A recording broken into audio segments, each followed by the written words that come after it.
where do I begin?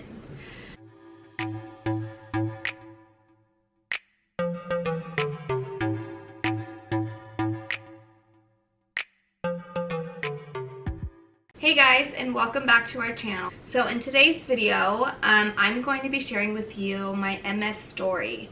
How I got diagnosed, what were my symptoms from treatment to therapy and everything else in between. I'm going to be very open and honest with you guys. So if you are new to our channel, please go and subscribe. And if you would like to hear more about my MS story, then please keep on watching. So I recently got diagnosed in January of this year with MS, and MS stands for multiple sclerosis. I wrote down the definition of MS because I don't want to define it as something else, something wrong. So it says, it is an unpredictable, often disabling disease of the central nervous system that disrupts the flow of information within the brain and between the brain and body. And there are 4 types of different MS. I happen to have the relapsing remitting kind. So relapsing remitting kind of looks like this. So you're at your baseline, you're at like the top of the world, you're doing so good, and then life hits you and it starts to go down like this. And then this is like the worst part to be. For me, I needed therapy. So I needed therapy to work on my strength, work on my muscles, work on my coordination, work on basically everything that has to do with the human body. And then once you get stronger and stronger, you go back up to baseline, whatever it is that your baseline was before. So to give you guys a little background story, I'm gonna go way back, not way back, but back in 2015. I'm not gonna hit every detail. I'll just kind of tell you guys the main parts. So in 2015, I randomly had uncontrollable hiccups. The weirdest thing in my life. With the hiccuping, I was vomiting as well. So I went to the hospital and they said, okay, this is just like a gas stomach problem, so let's take out your gallbladder. So they took out my gallbladder, went home from that, and I was still having the same symptoms as before. So I had to go back to the hospital. And then after that, my eyes started jumping, and I think it's called nystagmus. And that's when they were like, okay, this is not, a stomach issue. This is very neurological. So we need to do all the tests that we can. They did 3 lumbar punctures. It's where they go in your spine and take out spinal fluid. And with that spinal fluid, they'll give doctors signs of what it could be. All the numbers were in the average normal range, so that didn't really show much. They did an MRI of my brain, and the MRI was clear. Nothing was shown on the MRI.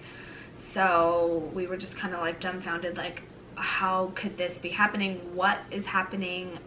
Why is this happening? So we made the decision to go down to UCLA. And we did an MRI as soon as I got there. It showed that my brain and brainstem was totally inflamed, full of lesions. So the MRI that I did where I'm from was totally wrong.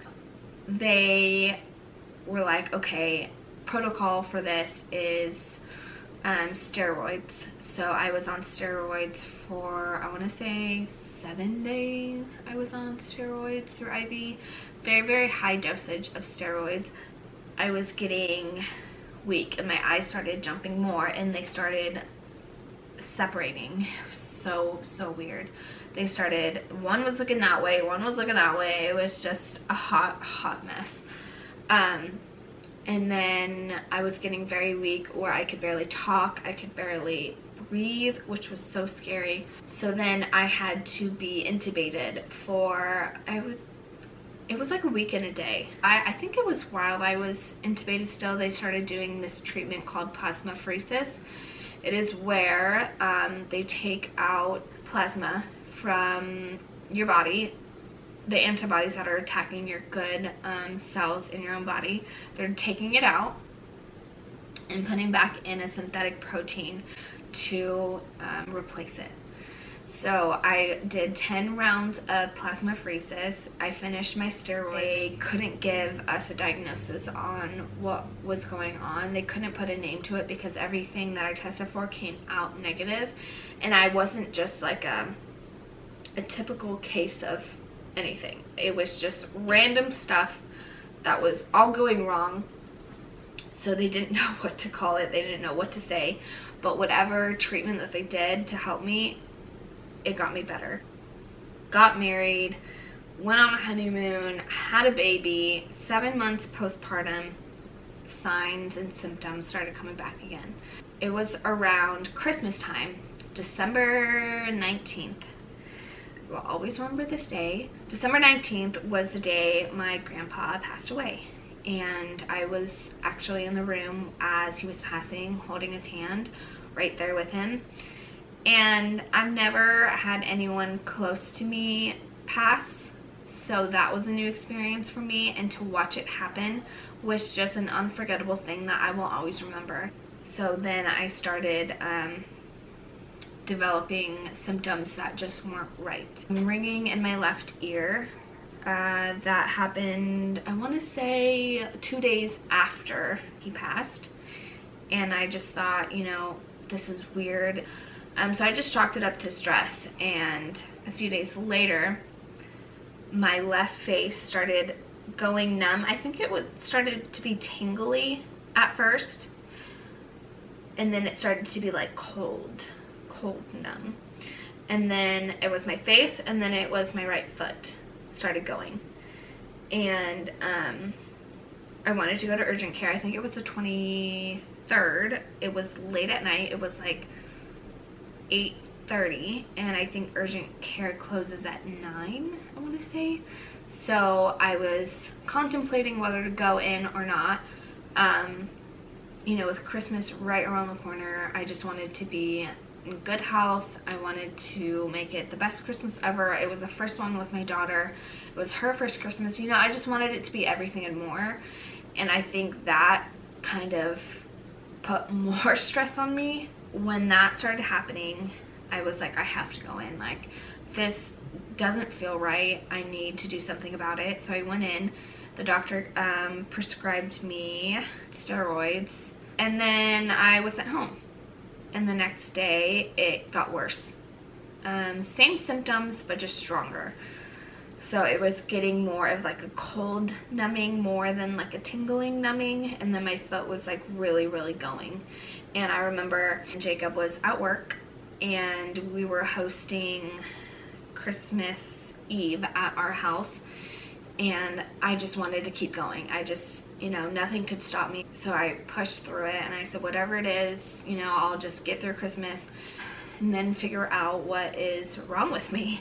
So went through Christmas Eve. I was very, very, very tired. If you guys have an autoimmune disease, you guys know what tired really means. My body was just fatigued, and it was just going out. The next day it was Christmas, and thought to myself, this isn't right. And you know what? If something isn't right with you and your body, you are the only person to know that. No one else can tell you what is right and what is wrong. On Christmas evening, they sent me home saying that I was psychosomatic and I was making it up. And then I went to my primary care doctor the next day on the 26th. And so I told him how I was feeling, and he said, okay, go to this hospital. I'm gonna call this doctor in. He's gonna meet you there in the ER, and we'll go from there. We ran to the hospital. He wanted to do an MRI of my brain. We got an MRI done. It did show one lesion. First thing they wanted to do was steroids. So I was on heavy duty steroids for I think like 2 days, and they weren't doing anything. I wasn't really seeing a difference, but little did I know that steroids need time to work in your body. It doesn't just take like, you know, a day or two or an overnight thing to happen to see results. So I was getting really mad, and I already knew what was going to happen because of what I went through in 2015. And I was just thinking, I can't let this happen again. We need to do plasmapheresis. This is what worked last time. So we did 5 rounds of plasmapheresis, and it didn't work either. Then we were trying to go back to UCLA like we did in 2015 and get a bed there, and it took so long. I think if we were to have went on our own, like get discharged from the hospital I was at, drive down to the ER, I would have gotten in a lot sooner. But we waited until a doctor picked up my case and wanted to see me. So we waited, like, I want to say around 5 days for that to happen, and within that 5 days I got progressively worse. So side of my left face was gone, no feeling. My right foot was gone. I was just so weak, like I was back when it first happened. Could barely talk, could barely eat. My throat muscles were getting very weak, and I couldn't walk that well. I was getting weakness too when I was leaving. So when I finally got to UCLA, I think it was a day, and that's when it all just went downhill. We landed a bed in the neurology floor, which was just a godsend. We were looking just for any bed. We didn't care what floor it was on, but thankfully it was the neurology floor. We got there late at night, took an ambulance there. It was the worst car ride ever, being in a gurney and just being bumped around, and it was just really bad and made me really nauseous. Either later that night or it was the early morning of the next day. They did an MRI, and it showed that there was a lesion, and I think there was one more, and then they wanted to do a lumbar puncture. They tried 3 times to do one, and they couldn't get any fluid. Nothing was coming out. So the doctor said, okay, we'll wait till the next day. We want you to be pumped with so much fluid, drink as much fluid as you can, so that way, you know, the lumbar puncture can be good. We can get a lot out tomorrow. So that's what I did. They gave me, you know, fluid bags after fluid bags to get me, you know, pumped up with fluid. And so the next day they did another lumbar puncture. Thankfully it worked. They got the fluid they needed. And I just remember them saying, oh, we got some. It's the crystalist, clearest fluid we've ever seen. And, you know, the fluids worked. And I just was just like, thank the Lord. So they got the fluid, and the numbers this time for the MS range was on the high side. So for the MS test, it's through the lumbar puncture. It's not a definite yes or no you have MS. It's within numbers, and if you are, you know, above the range it's supposed to be, and then you have it. If you are in the range of being average, then you don't have it, stuff like that. So I don't know what my number was, but I know it was above the average range. I just felt so relieved. I just felt the sense of, you know, a weight was lifted off my shoulder because they knew what it was, and I kind of knew what it was, not so much like detail after detail, but I knew that it was fairly common, and it's been around for a long time, that there's treatments for it, and neurologists come in and they talk to you and they say, okay, this is what kind we think you have. And that was the relapsing remitting, because back in 2015 I had my flare, remember, and then I go back up and I went all the way to baseline, and I was, you know, as I was before. And so they knew that I was going to get better. All it needed was time. Then while I was in the hospital at UCLA, I progressively got worse. I couldn't walk anymore. I had weakness on the right side of my body. So my legs weren't working at all. I had no strength. I had no coordination. I had no sensation. Couldn't hold a pencil. I couldn't hold silverware. I basically had to train myself to be left-handed. I couldn't go to the bathroom on my own. Number one, I couldn't walk there. Even though it was like 10 feet away from me, I couldn't walk. I literally felt paralyzed, because I kind of was. And so I needed help going to the bathroom. Thank God they made this little maneuver machine called the Sarah Study. I'll insert a clip, but it's this contraption where they take you on this little joyride. It kind of looks like a wheelchair in a sense. It just gets you up and it helps you be transported to the bathroom. For me, I am right-handed, and this hand wasn't working. You know, I would say, okay, like, work, hand, work, like, do something, and it just wasn't doing anything.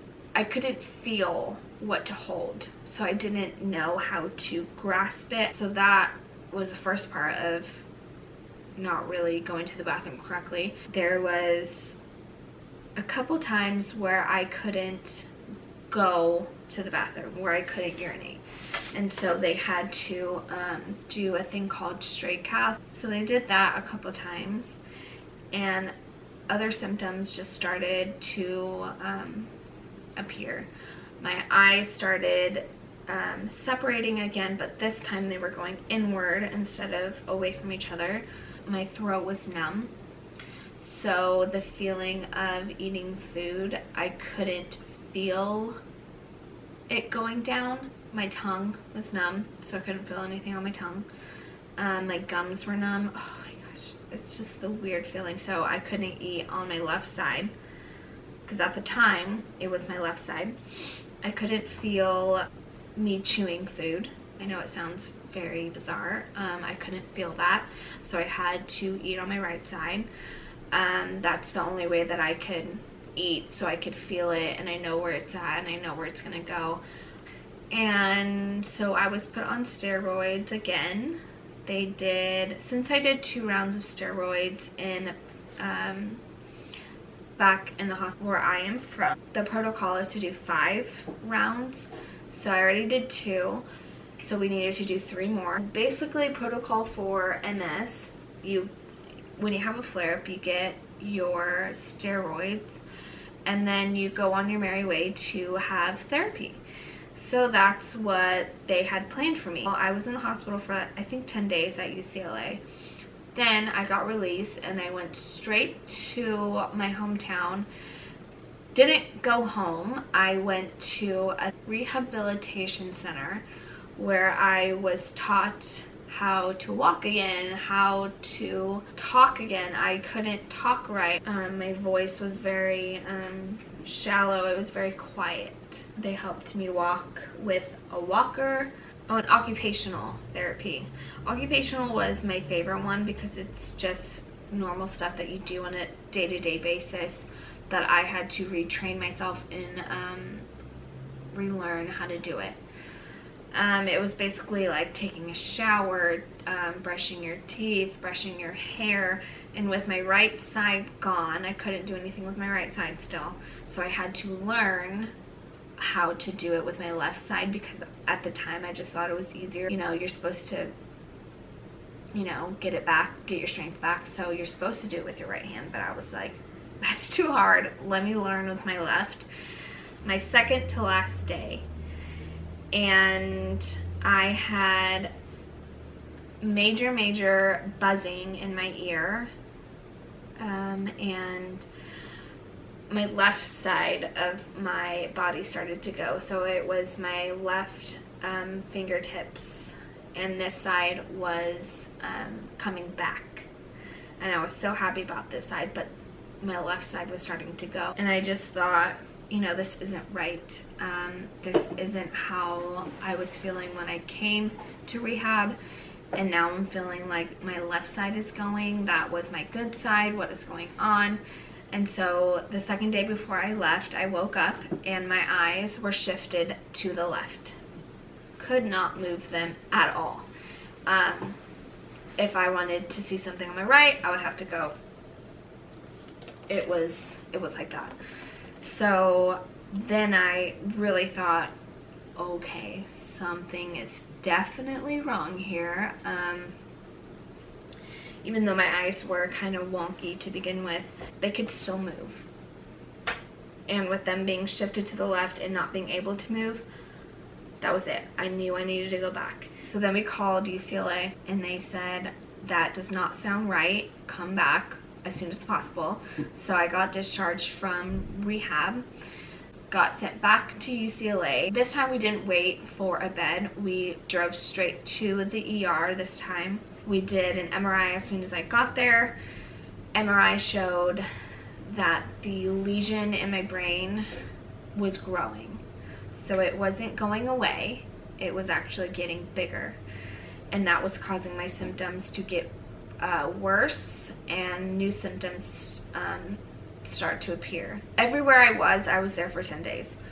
So I was there again at UCLA for 10 days, trying to regain my strength back in this side of my body. This time it was way worse. Back when I went in January, the end of January, there was a lot of pain. They couldn't find veins in me. I was just so bruised up, like my whole arms, both my arms were just done. They were about to literally fall off. Then I had to get a port back in because they wanted to do plasmapheresis again. They wanted to do hardcore treatment this time, so that way it could, stay away, whatever it was, stay away. They still thought it was MS, but a very non-traditional looking type of MS. That's what they thought at the time. And so they had to get the port put back in. I was completely aware and completely awake when they did it. They numbed me with a shot first, and then they put like I want to say it's like this big of a port going in my neck down to wherever it's placed. And I felt everything. It probably, that was the worst pain of it all. So I got my plasma done. We did, I think, 5 or 6 rounds of that. We did steroids, 6 rounds of steroids. And I could see myself getting better. It was working. So then, a couple days before I was discharged, they wanted me to be on a modifying medicine to help the MS stay away. So we did an infusion in the hospital called xoxo, and that seemed to really help. I had a lot of energy the next day. I felt like symptoms were slowly going down and away, and the next day was the day I was going home. We did an MRI, we did all the tests imaginable again right before I left, just to make sure that everything was going as planned, and it showed no progress, and it also showed that it was getting even bigger. Then they said, this is all we can do at the moment. The steroids, they still have a while to kick in and work and do its job. And when you get your second round of xoxo, it should that should help as well. So I went home worse than I came into the hospital the last time. I couldn't see. My eyes were still not seeing together. They were seeing 2 different images. I had double vision, and that's why, because my eyes weren't working together. Then my left side started going the day I went home, and I couldn't walk anymore, and I was starting to walk again a few days before I went home. I went home and my right side was almost completely better, and my left side was almost completely gone. So that was, it was, a plus and a negative, because I had my right side back. I could do a lot more with my right side than my left, but I didn't have my left. The ringing in my ears, it wasn't a ringing, it was more like a buzz, and it was very loud, and it got louder and louder and louder, and I went home with a lot of anxiety, you know, from not being able to see, not being able to hear, not being able to urinate by myself, not being able to feel, not being able to walk. Then now having anxiety on top of that just made the situation a whole lot worse. You know, if my mind was in the right place and I didn't have the anxiety, I would have been able to get through it, to fight a lot better than I did. Along with the anxiety came a little bit of depression, because, you know, your whole life basically got taken away from you. You're not doing the same things that you were doing. You can't take care of your baby, you can't take care of your husband, you can't take care, let alone yourself. That is depressing. That's kind of the gist of the whole story. And slowly but surely things started going away. It was after my second Ocrevus infusion I started being able to walk again. And it wasn't, you know, like walking, almost running. It was baby steps. And even for that, I'm so grateful. So that basically sums up everything I went through. With me making this video, I just wanted to give people hope that it will get better. You know, at the time that when I was going through my flare-up, no one could tell me that it was going to get better, and I believed them because I really didn't.